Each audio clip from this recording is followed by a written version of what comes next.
The first time Arthur saw him, it was the eyes that stopped him cold. Two shards of emerald ice, glowing in the deep, bruised twilight of the cemetery. It wasn't the cat itself that was strange. Strays found their way into Oakhaven Memorial all the time, slipping through the old iron railings, chasing field mice through the long, uncut grass behind the older headstones. No. It was the absolute stillness of him. The way he was just planted. A statue carved from shadow and intent, sitting vigil at the base of a granite marker, worn smooth by 50 years of rain and wind. He wasn't sleeping, wasn't grooming, wasn't looking for anything. He was just there, a fixed point in the spinning world. Arthur felt a familiar, heavy ache bloom behind his breastbone, a feeling he carried with him every day now, as constant and cumbersome as the keys in his pocket. He'd been the groundskeeper at Oakhaven for 23 years. He knew its every mood, every secret whisper. He knew which old oaks groaned the loudest in a November gale, which patches of frost would cling to the shaded north sides of the stones long into a spring afternoon. He knew the quiet, shuffling language of grief, the fresh, raw sobs that echoed near the new plots, the softer, wistful sighs that lingered around the ancient, polished marbles. He'd always thought of himself as a curator of silence, a keeper of peace. But these last few years, the silence had started to feel different. It wasn't peaceful anymore. It was just empty. The kind of quiet that settles in a house after everyone has left, and all you can hear is the clock ticking on the wall, counting down the seconds until nothing. He'd lost Marion 2 winters ago. A sudden, stupid fall on a patch of black ice outside the library. And just like that, the music of his life had stopped. The house they'd shared for 40 years didn't feel like a home anymore. It was a museum of a life he could no longer touch, every surface dusted with the ghost of her. He'd found himself coming to the cemetery earlier and staying later, the rhythmic, mindless work of trimming and weeding and mowing a better companion than the 4 walls that echoed with everything he'd lost. This place, with its collective shared sorrow, was somehow easier to bear than his own, which felt so solitary, so utterly, deafeningly his alone. And then the cat. It was there the next day, and the next. Arthur started to notice the pattern. He'd arrive at dawn, the sky a pale watercolor wash of pink and gray, the air sharp and clean and tasting of cut grass and damp earth, and the cat would already be there, settled on the same patch of bare, hard-packed dirt in front of that same headstone. He'd leave at dusk, the motion-activated security lights flickering on one by one, painting long, dancing shadows through the stones. And the cat would still be there, a darker shade of darkness, those green eyes tracking his truck as he rumbled down the gravel drive toward an empty house. He began to adjust his own routine around the animal, a silent, unspoken pact. He'd leave a small plastic bowl of water a respectful 10 feet away, refilling it when the sun's heat drank it dry. He'd speak in a low, steady murmur as he worked nearby, not really expecting an answer, just offering the sound of a voice into the quiet. "Morning, friend," he'd say, raking leaves from around a neighboring plot. "Chilly one today, supposed to get colder." The cat never acknowledged him. No flick of an ear, no turn of the head. Its entire universe had seemingly shrunk down to the 6 square inches of granite it faced. One afternoon, a mean-spirited sleet began to fall, icy needles that stung the skin and soaked through his jacket in minutes. Arthur packed up early, his fingers numb and stiff. He looked over at the cat. It was hunched, its black fur plastered to its body, making it look small and skeletal, but it hadn't moved an inch. It was trembling, a fine, constant shiver that ran through its entire frame, but those eyes never wavered from the stone. Something in Arthur broke open. He couldn't leave him. He just couldn't. He walked slowly to his truck, grabbed the old, faded wool blanket he kept behind the seat for picnics they'd never have again. He approached the cat the way one might approach a holy thing. Slowly, with his head slightly bowed. He didn't try to touch him. He just draped the blanket over the low-hanging branches of a nearby cedar, creating a pathetic, but somewhat dry little lean-to over the cat's post. "There now," he whispered, his voice rough. "That's a little better, ain't it?" For the first time, the cat moved. It didn't look at him. but it shifted its weight, just slightly, edging back into the meager shelter of the blanket, out of the direct bite of the wind.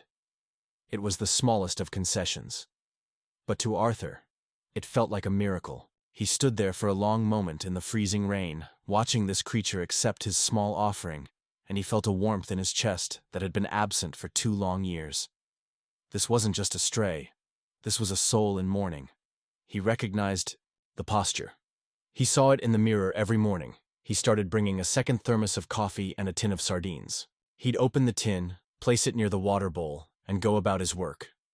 The food was always gone by midday. The cat never ate it in front of him.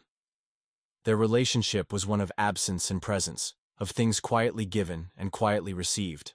It was built not on touch, but on proximity, a shared loneliness, a mutual, understood vigil. Arthur found himself thinking about the cat during his lonely dinners, wondering if he was warm enough, if a raccoon had bothered him. He started reading the name on the headstone he guarded so fiercely. Eleanor Vance, beloved wife and mother. Forever in our hearts. She'd passed 3 years ago. He did the math. The cat had been here, by the look of his mature, sturdy frame, for all of it. Every single day. For 3 years. The weight of that devotion was staggering. It was a love so vast, so absolute, it had transcended everything. Comfort, safety, survival itself. This cat hadn't just lost an owner, he'd lost his entire son. And now, his universe had collapsed into this single sacred point in the world. One evening, as the fireflies were starting to blink their Morse code messages over the lawns, Arthur was gathering his tools. He looked over at the cat, sitting sentinel in the long, golden light. The animal was doing something different. He was leaning forward, ever so slightly, and pressing the very top of his head against the cool, smooth face of Eleanor Vance's headstone. He held it there, perfectly still, for a long, breathless minute. It wasn't a rub. It wasn't a nuzzle. It was the most intimate, heartbreaking gesture Arthur had ever witnessed. It was a touch. It was the only way left for him to feel close to the one he loved. Arthur's breath hitched. He understood. God, did he understand? He'd lain on his side of the bed for a year, his hand resting on her cold, empty pillow, trying to feel the ghost of her warmth. This was the same language, the language of unbearable absence. He knew then that this was more than a stray. This was a kindred spirit. This was a story of loyalty so profound it defied all sense, and he knew, with a certainty that shook him to his core, that this cat would be here until the day it died, its bones turning to dust next to that stone, unless someone intervened. Unless he did. The quiet knowledge settled over him, as heavy and final as the evening dew. Something had begun. A purpose. A connection he didn't ask for, but now couldn't imagine living without. You're here, listening. And that means more than you know. If you feel safe in these stories, you're one. Subscribe helps me keep this quiet little corner alive. Thank you for being part of this peaceful world. The days began to fold into one another, each one a page in a quiet, unspoken story, written in frost and fading light. Arthur's world, which had for so long been defined by the hollowed-out silence of his house and the vast impersonal grief of the cemetery, now had a new center of gravity. His day no longer started with the slow, reluctant turn of his key in the truck's ignition, but with a quickening in his chest as he turned onto the familiar gravel road, his eyes scanning the misty rows of granite and marble for that one particular shadow. He'd started bringing 2 lunches, a ham and cheese sandwich for himself, wrapped in wax paper, and for him, Arthur had started calling him Buddy in his head, for lack of a better name. A small Tupperware container of something special. The leftover roast chicken from his solitary Sunday dinner. A few flakes of salmon from a can he'd bought specifically for the purpose. It felt important, this act of preparation. It was a thread of purpose woven back into the fabric of his mornings. The offering had become a ritual. He'd park his truck, the door groaning open in the profound morning quiet, a sound that seemed to wake the entire cemetery. He'd gather his things, making a show of it, talking to himself just to fill the air with sound. "All right, Arthur. Let's get the shears for the oleander today. They're getting wild down by the creek. Then he'd walk, not directly toward the cat, but on a path that would naturally curve him past Eleanor Vance's plot. He'd stop a good 15 feet away, the same distance every time. He'd set down the small blue Tupperware, the click of the plastic on the old flagstone path sounding impossibly loud. He'd pop the lid off. The scent would rise, savory, rich, utterly out of place among the smells of dew and decaying flowers. He'd then take a few deliberate steps back, turning his attention to a nearby headstone, pretending to examine the lichen growth on its surface, giving the cat his space, his privacy. For the first week, the cat never moved while Arthur was there.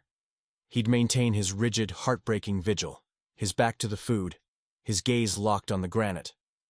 Arthur would finish his pretend task and move on, his heart a little heavy, but when he'd circle back an hour later, the container would be licked clean, sitting exactly where he left it. The cat would be back in his precise position. But Arthur began to notice tiny, almost imperceptible signs. The tip of his tail would give the faintest twitch as Arthur walked away. The muscles along his shoulders seemed a fraction less tense. It was a conversation happening in a language of millimeters and microseconds. Arthur started paying closer attention to the cat's body, reading it like a text. He noticed the old healed notch missing from his left ear, a badge of honor from a past scrap. He saw the way the black fur wasn't jet black, but a mosaic of dark shades, with subtle, hidden russet highlights that only appeared when the sun hit him just right in the late afternoon. He saw how the cat's paws were large and thick, built for silence and for survival. The weather turned colder, a deep, wet cold that seeped through layers of wool and denim and settled into the bones. Arthur brought an old horse blanket, thicker than the first, and secured it better into the branches of the cedar, creating a proper little shelter. He weighed down the edges with stones so the wind wouldn't steal it. He started leaving the food a little closer to the shelter, a few inches every other day, a slow, patient negotiation. And then came the slow blink. It happened on a Tuesday, a gray, still day where the world felt like it was holding its breath. Arthur was performing the ritual, the Tupperware placed, the steps back taken. He was crouched, pulling a few opportunistic weeds from around a marker, when he felt the weight of a gaze. He looked up. The cat was looking directly at him. Not at the stone, not through him, at him. His emerald eyes were unblinking, ancient, and fathomless. Arthur felt frozen, afraid that any movement would shatter the moment. He didn't know why he did it, but he did. He softened his own eyes, and then, very slowly, he closed them. He held them closed for a full second, a long, deliberate gesture in the silent language of cats. When he opened them, the cat was still watching him. And then, it happened. The cat's eyes narrowed, not in a squint of suspicion, but in a slow, deliberate, languid blink. It was so slow, so purposeful. It held Arthur's gaze for the entire duration, and then opened them again. Arthur's breath caught in his throat. It felt like a blessing. It felt like a key turning in a lock he didn't even know was there. He'd read about it once, in a magazine in a doctor's waiting room. A cat's slow blink. They called it a kitty kiss. It was the ultimate sign of trust. You don't close your eyes in the presence of a threat. This creature, this king of sorrow, had just told Arthur he was not a threat. "I see you, buddy," Arthur whispered, his voice raspy with an emotion he couldn't name. "I see you." From that day on, the dynamic shifted. The cat began to acknowledge his arrival. His ears, which had been permanently flattened back in a posture of perpetual grief, would swivel slightly at the sound of Arthur's truck. He still wouldn't break his vigil to approach the food while Arthur was there. But the tension in his body was different. It was the difference between guarding against an intruder and simply maintaining a habit in the presence of a… what? A friend? A servant? Arthur didn't know. He was just grateful to be anything at all. He found himself talking to the cat more, really talking. Not just the weather reports and task lists, but the things he carried inside. The things he never said to anyone because there was no one left to say them to. Marion loved days like this, he'd say, his hands buried in the dirt as he planted winter pansies around a new grave. She'd say the gray sky made the colors of the world seem more real, you know? Like it was telling the truth. He'd glance over. The cat's ears were twitched in his direction. He was listening. She had this yellow raincoat. Canary. Yellow. Looked like a splash of sunshine walking down the street. I'd give anything to see that again. He'd share his memories like this. Little offerings left beside the Tupperware of chicken. Stories of their life. The time they got lost driving through Vermont looking for a covered bridge and ended up at a farm stand that sold the best apple cider donuts he'd ever tasted. The way she hummed off-key in the grocery store. The specific way she'd sigh in her sleep, a sound that had once annoyed him and that he now ached to hear just one more time. The cat became his confessor, his silent, furry priest. He told him about the crushing loneliness of his house. About how he sometimes still set two places at the table out of sheer, stupid habit. About the guilt he felt on the days the grief felt a little less sharp, as if he were betraying her by simply learning how to breathe again. And through it all, the cat just sat. He listened. His presence was a sponge, absorbing the pain Arthur had been carrying alone for 2 years. Have you ever had an animal wait for you, even when you didn't ask them to? It's a humbling thing. It cracks you open. This creature asked for nothing but to be allowed to grieve, and in doing so, he gave Arthur permission to do the same. The breakthrough happened on an afternoon sharp with the promise of frost. The light was fading fast, painting the world in shades of blue and silver. Arthur was packing up, his body tired and cold. He walked over to retrieve the now empty Tupperware container. The cat was sitting under his shelter, but he was turned slightly, facing outwards, watching Arthur's movements. Arthur bent down, his knees popping in protest. As his fingers closed around the plastic, he saw the cat stir. Slowly, with a grace that belied his size, the cat stood up. He stretched, a long, luxurious arch of his back that seemed to release 3 years of tension. Then, he took a step out from under the shelter. And then another. He didn't come all the way to Arthur. He stopped about 5 feet away, well within what had previously been a forbidden zone. He sat back down, wrapping his tail neatly around his feet. He looked at Arthur, then deliberately turned his head and looked at the empty space beside him on the path. The message was as clear as if he'd spoken, "You can come closer." Arthur's heart hammered against his ribs. He stayed crouched, not moving, afraid to break the spell. Very slowly, as if approaching a mirage, he shifted his weight. He didn't stand up. Instead, he settled down, right there, on the cold, damp flagstone crossing his legs. He was now sitting on the ground, reducing his size, making himself less of a threat. They were 5 feet apart, man and cat, sitting in the gathering dark of the cemetery. They stayed like that, for a long time, not touching, not moving, just sharing the space, sharing the silence. The cat eventually turned his head back to face Eleanor's stone, but his posture was different. He wasn't alone in his vigil anymore. Arthur was there with him. The wall had finally, silently, crumbled. The distance between them had been breached, not by a touch, but by a profound, mutual understanding. They were two souls, bent by loss, keeping watch together in the cold. And for the first time in a very, very long time, Arthur did not feel alone. The new rhythm of their lives was the most profound peace Arthur had known since Marion's passing. The bitter edge of the loneliness that had gnawed at him for 2 years had been sanded down, not by some grand gesture, but by the quiet, consistent presence of a grieving animal. Their days were a silent duet. Arthur would arrive, place the offering, and then simply sit on the cold flagstone, 5 feet from his friend. He'd drink his coffee, steam rising into the chilly air, and talk.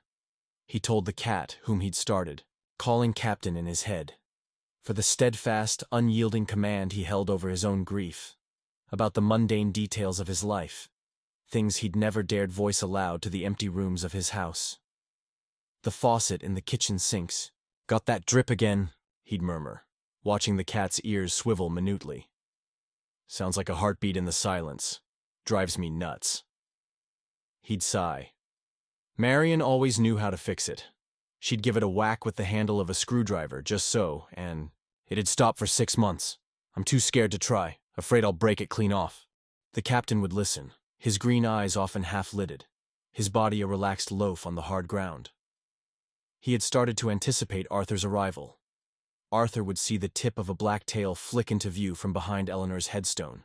As his truck rumbled up the path, a tiny flag of acknowledgement. It was everything. It was a universe. But then, the pattern broke. It started subtly. Arthur arrived one morning to find the Tupperware from the previous evening untouched. The chicken he'd left was still there, stiff and frost-rimed in the dawn.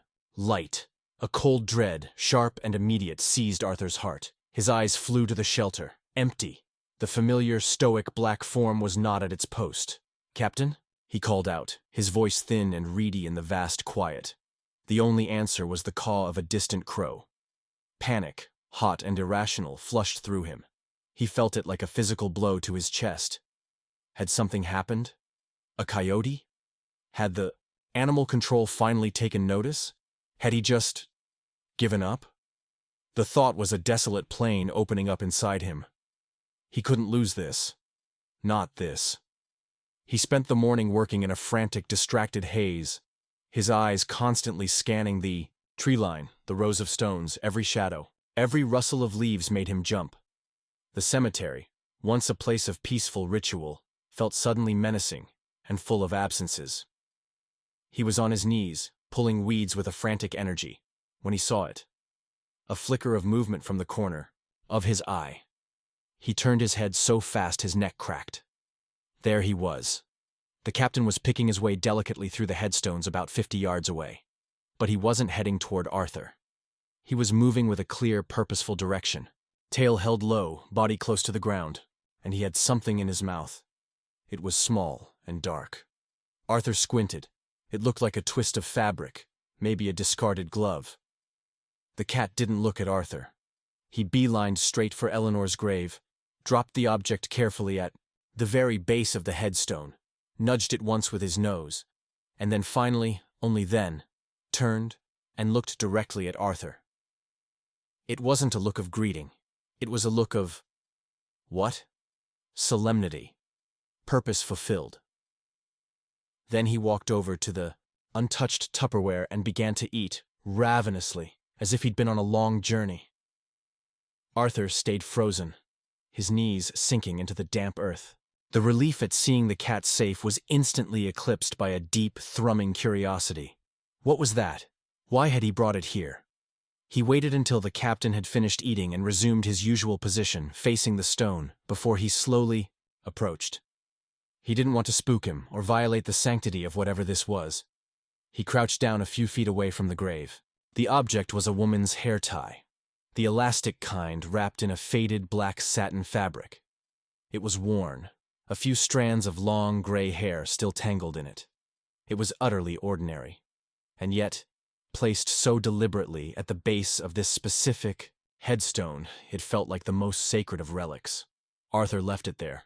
It wasn't his to touch.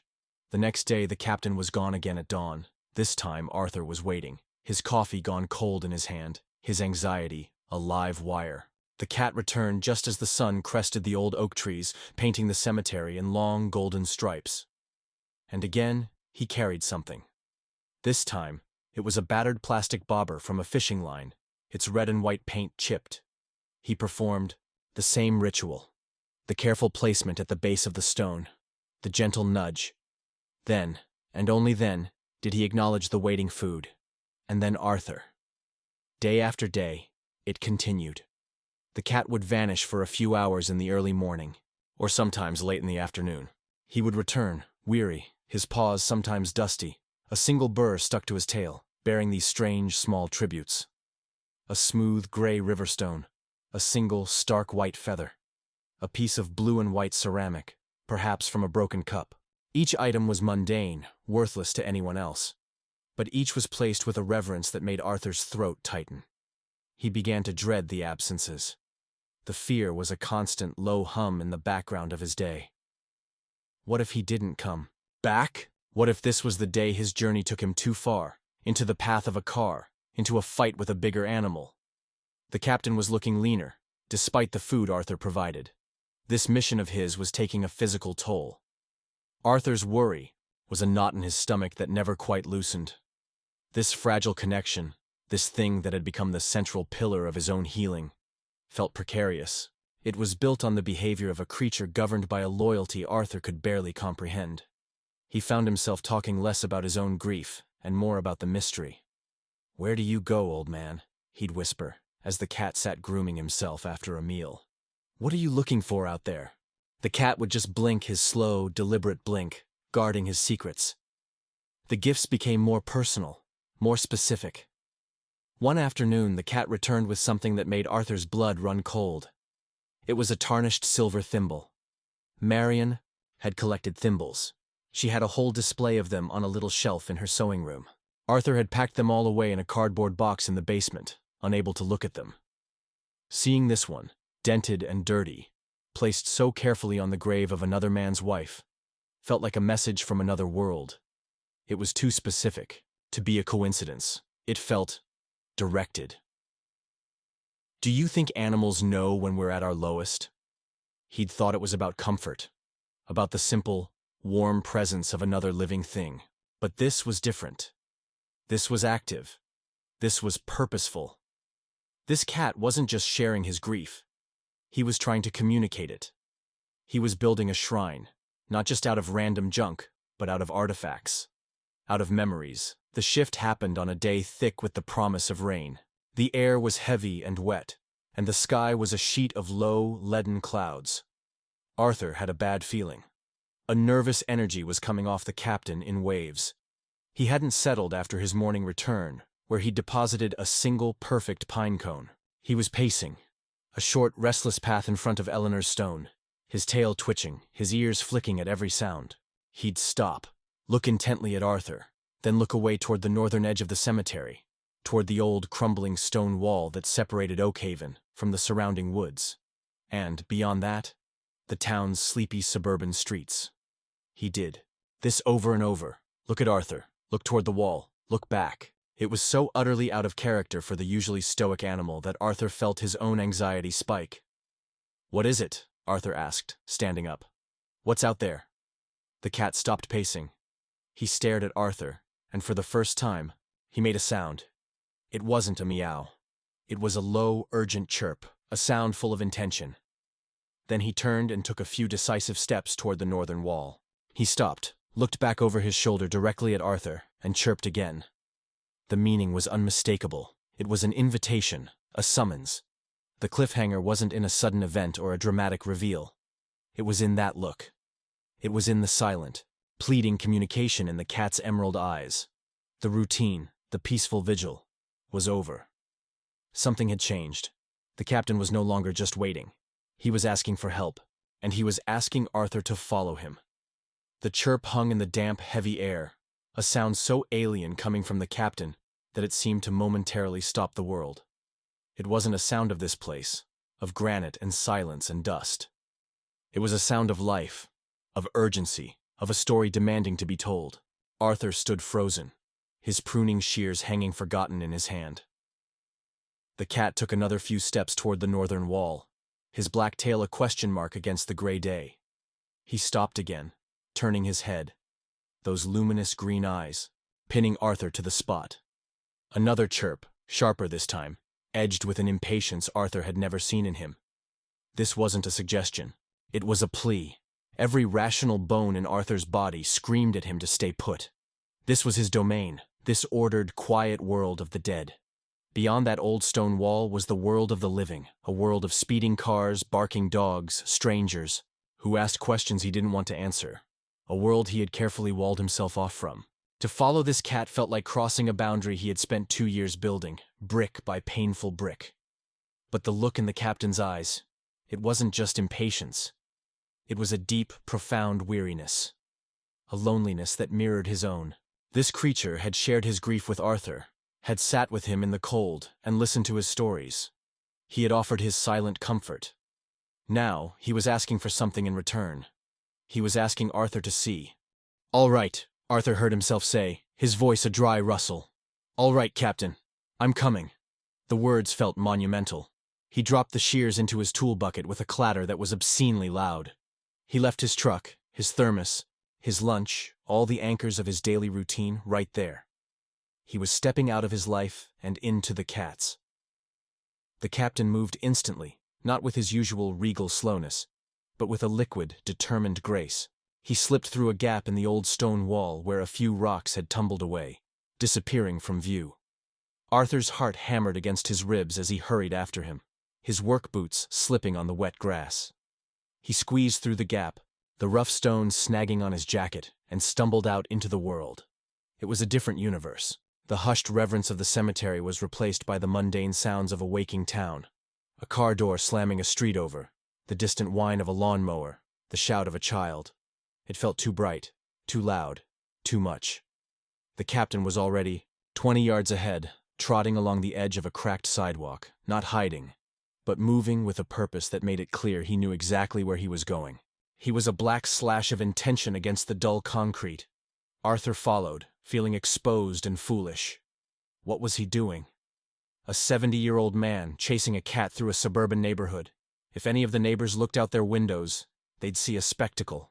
But the captain never looked back. He trusted Arthur to follow. That trust was a leash, pulling Arthur forward, around a corner, down a street lined with modest, well-kept houses. The rain began then, a fine, cold mist that beaded on Arthur's glasses and soaked into the shoulders of his jacket. The captain's fur grew dark and spiky with wet, but he didn't slow down. He turned onto a quieter cul-de-sac named Willow Lane. The houses here were older, with bigger yards and ancient, sprawling trees. The captain's pace slowed.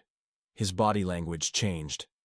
The urgency was replaced by something else, a palpable sense of reverence, of home. He stopped at the edge of a property.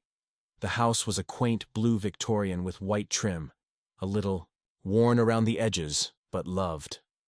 The garden was dormant for winter, but Arthur could see the careful bones of it, the rose bushes tied back, the neat edges of the flower beds.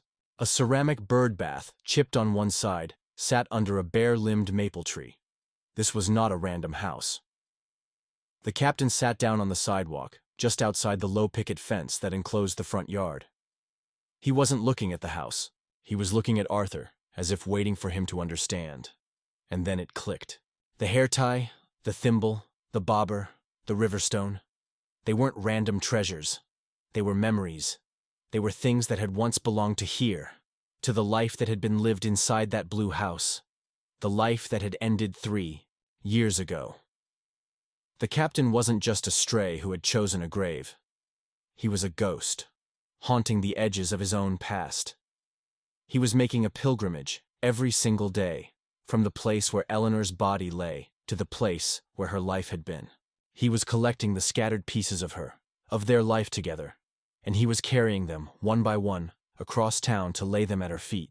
A 3-year-long ritual of love and loss, performed in perfect, heartbreaking silence. The understanding didn't dawn on Arthur.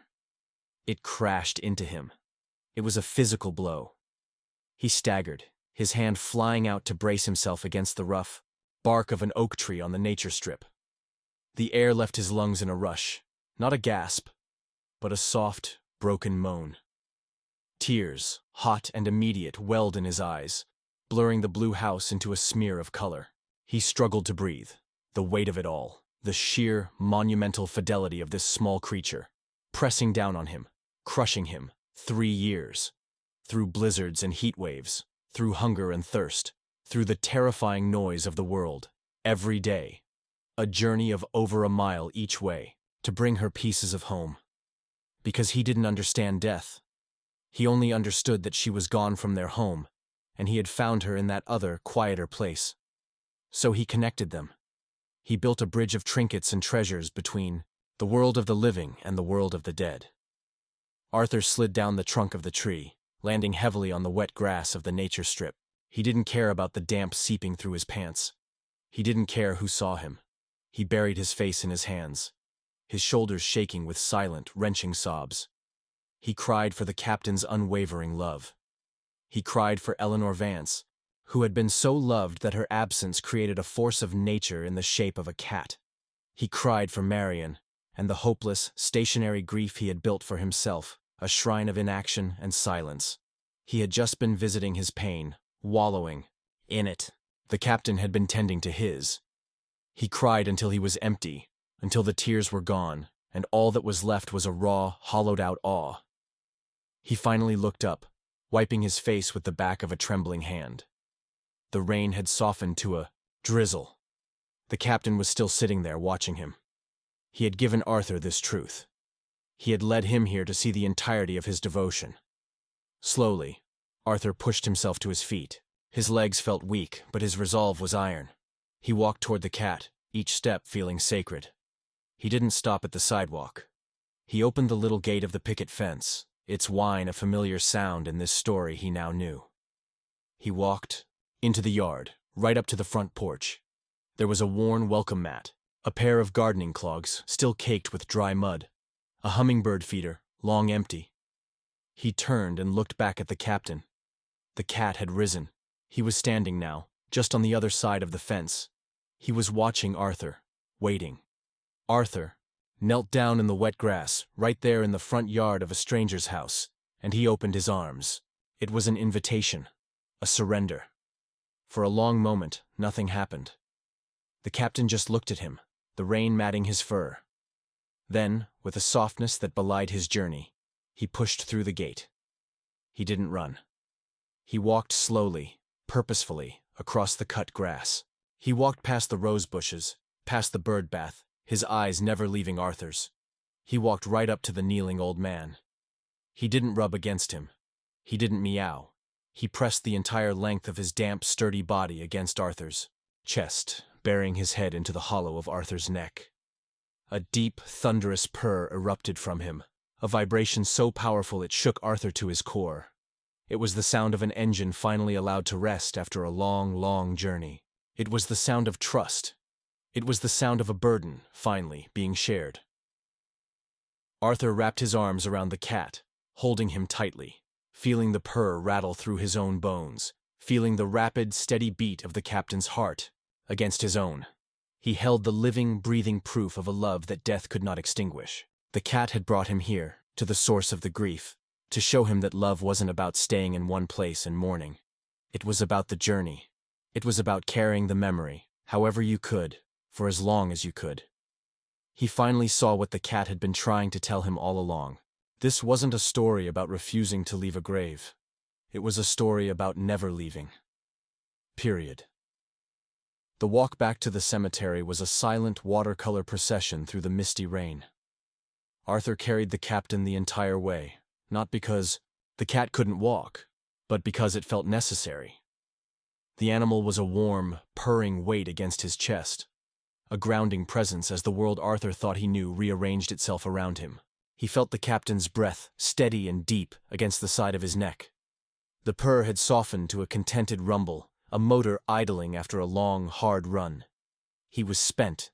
For the first time in 3 years, his monumental task was over. He had shown someone. He had been understood. Arthur didn't go back to his work. He walked straight to his truck, opened the passenger door, and set the captain gently on the worn cloth seat. The cat didn't try to jump out. He didn't resume his post at the grave. He simply curled into a tight circle, tucked his nose under, his tail, and closed his eyes, falling into an immediate, profound sleep. The sleep of the righteous. The sleep of a mission accomplished. Arthur drove home through the gray afternoon, the sleeping cat a silent monument in his peripheral vision. His own house, when he pulled into the driveway, looked different. It didn't look like a museum of loss anymore. It looked like a house. A quiet, empty house that had been waiting. He turned off the engine and sat in the sudden silence listening to the soft patter of rain on the truck's roof and the deeper sound of the captain's slumber. He couldn't leave him out here. "Come on, Captain," he whispered, his voice thick with emotion. He scooped the sleeping animal into his arms. The cat stirred, blinking his green eyes open slowly. He looked at Arthur, then at the house, then back at Arthur. He didn't struggle. He simply rearranged himself in the cradle of Arthur's arms, accepting this new turn of events. The inside of the house was musty and still, as always. But as Arthur stepped across the threshold with the cat in his arms, something shifted. It was as if the house itself let out a long-held breath. He stood in the hallway, rainwater dripping from his jacket onto the hardwood floor, and he let the silence settle around them. This was it. The point of no return. He went to the kitchen, filled a bowl with fresh water, and set it down by the door. The captain slipped from his arms, landing softly on the floor. He sniffed the air, his tail giving a tentative twitch. He didn't bolt. He didn't hide. He took a few careful steps, his paws silent on the floor, and investigated the water bowl. He took a long, delicate drink. Then he turned and looked at Arthur, as if to say, "What's next?" What came next was a slow, gentle unfolding. Arthur found an old, soft blanket in the linen closet, one that didn't smell too strongly of anything, and made a bed for him in the corner of the living room near the radiator. The captain inspected it, kneaded it with his claws for a full minute, then settled onto it with a deep, satisfied sigh. He was home. He didn't become a different cat. He was still the captain, solemn and dignified, but the frantic, desperate energy was gone. The compulsion to pilgrimage had left him. He followed Arthur from room to room, not with neediness, but with a quiet curiosity. He would sit on the bathroom mat while Arthur shaved, his presence a calm reflection in the mirror. He would watch from the kitchen doorway as Arthur made his evening tea, his head tilted as if studying the ritual. Arthur started talking again, but the topics changed. He wasn't just talking about the past anymore. He was talking about the present. "Think I'll finally fix that drip under the sink tomorrow," he'd say, and the captain would blink slowly from his perch on the sofa. "Might need to go to the hardware store. You'll have to hold down the fort." The silence that answered wasn't empty. It was companionable. Mornings were different. The crushing weight that used to press him into the mattress was lighter. The first thing he saw wasn't the empty space beside him, but a pair of green eyes watching him from the bedroom doorway. The captain had decided the blanket bed was acceptable, but the hallway was his preferred overnight post, positioned between Arthur's door and the front door, a guardian of both. Arthur began returning to the cemetery. Of course, it was still his job, but he didn't go alone. The captain came with him, riding shotgun in the truck, his nose pressed to the window, watching the world go by. He'd hop out and follow Arthur on his rounds, a silent black supervisor.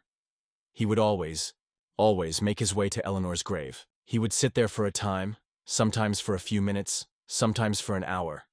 But it was no longer a vigil. It was a visit. He would sit, offer a slow blink to the stone, and then turn and find Arthur, ready to move on to the next task. He had integrated his love for her into his new life. He hadn't forgotten.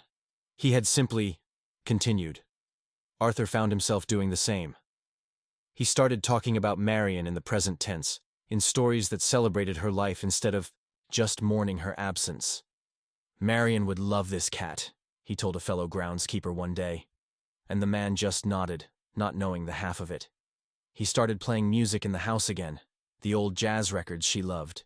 The captain would sit on the back of the armchair, his ears twitching at the sound of a trumpet solo, and Arthur would feel her presence in the room, not as a ghost, but as a memory that could finally bring a smile to his face. The final gift appeared on a bright, crisp morning a few months later. Spring was threatening to break through the last of winter's grip. Arthur was raking away the winter debris from around the older headstones, the captain lounging in a nearby patch of sun, bathing himself. Arthur's rake caught on something buried in the dirt near the base of a large old angel statue. He bent down, thinking it was a root or a piece of forgotten plastic. He worked it loose with his fingers. It was a small, heart-shaped locket. It was tarnished almost black, the chain brittle and broken. It had been in the ground for a long, long time. His heart thumped oddly in his chest. He used the corner of his shirt to rub away the dirt, his thumb finding the tiny, almost invisible seam. His nails, thick and worn from a lifetime of work, pried it open. The pictures inside were faded sepia, but perfectly preserved behind the glass. On one side, a young woman with gentle eyes and a shy smile. On the other, a serious-looking young man with a strong jaw. They weren't anyone Arthur knew. They were from another century, another story of love laid to rest in this ground. It was a secret the earth had been holding on to for decades. He didn't put it in his pocket. He walked over to the captain, who had paused his bathing to watch him. Arthur knelt down in the grass. He held the locket out on his palm, the tiny hearts catching the morning sun. "Look what I found, Captain," he said softly. The cat leaned forward. He sniffed the locket once, twice. Then he did something that stopped Arthur's breath. He didn't nudge it. He didn't try to take it. He slowly, deliberately, pressed the top of his head against Arthur's hand, right over the locket. He held it there for a long moment. The way Arthur had seen him press his head against Eleanor's gravestone, it was a transfer, a blessing, a final, silent communication. This was what it was all about. This was the truth the captain had been living all along. Love isn't about holding on until it destroys you. It's about finding a way to carry it forward. It's about turning your grief into a gentle action, a quiet offering. It's about understanding that the most profound loyalties aren't shown in grand gestures, but in the small daily decisions to remember, to honor, and to finally, when you're ready, to love again. Arthur closed his fingers around the locket. It was warm from his hand and from the captain's touch. He looked at the cat, then out across the sun-dappled lawn, at the rows of stones each marking a love that had once burned bright. The ache was still there. It would always be there. But it was no longer a shard of ice in his chest. It was a locket, warm in his hand, a memory to be carried, not a wall to be guarded. He had come here to tend to the dead, and in doing so, a grieving animal had taught him how to finally rejoin the living. You stayed till the end. Thank you. If it felt like a soft hug or a warm purr in your heart, subscribing lets me bring you more moments like this.